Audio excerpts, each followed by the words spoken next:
മതവർഗീയവാദികളുടെ കൊലക്കത്തിക്കിരയായ ABVP നേതാവ് വിശാലിന്റെ വീരബലിദാൻ ദിനം ആചരിച്ചു. വിശാലിന്റെ കോട്ടയിലെ വസതിയിൽ ശ്രദ്ധാഞ്ജലിയും സാഖ്യക്കും നടന്നു. ചെങ്ങന്നൂർ ക്രിസ്ത്യൻ കോളേജിന് മുന്നിലായിരുന്നു ABVPയുടെ ബലിദാന ദിനാചരണം.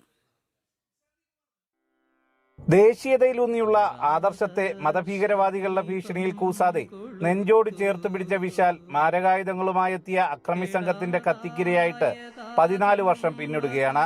വിശാൽ പകർന്ന ഊർജവും ആവേശവും കൈവിടാതെ ഒപ്പം പ്രവർത്തിച്ചവരും RSSന്റെ മുതിർന്ന കാര്യകർത്താക്കളും അടക്കം നിരവധി പേരാണ് മുളക്കുഴയിലെ വീട്ടിൽ വിശാലിന്റെ ബലിദാന ദിനത്തിൽ ഒത്തുചേർന്നത്.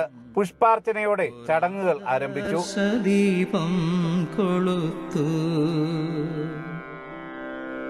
അതേ ധന്യമാക്കൂ നരത്തം,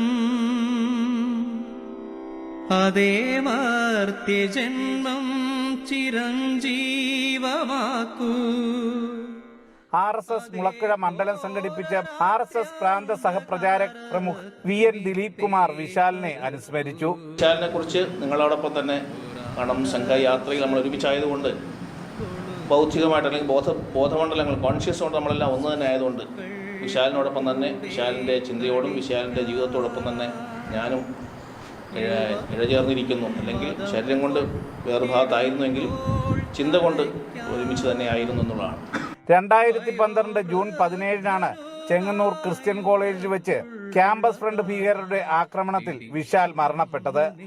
അക്രമത്തിൽ വിശാൽ കുത്തേറ്റ് വീണ കോളേജ് കവാടത്തിൽ ABVP പ്രവർത്തകരുടെ നേതൃത്വത്തിൽ പുഷ്പാർച്ചനയും സാംഘിക്കും നടന്നു. ABVP സംസ്ഥാന സെക്രട്ടറി യദുകൃഷ്ണൻ അനുസ്മരണ പ്രഭാഷണം നടത്തി. ജനം, ആലപ്പുഴ.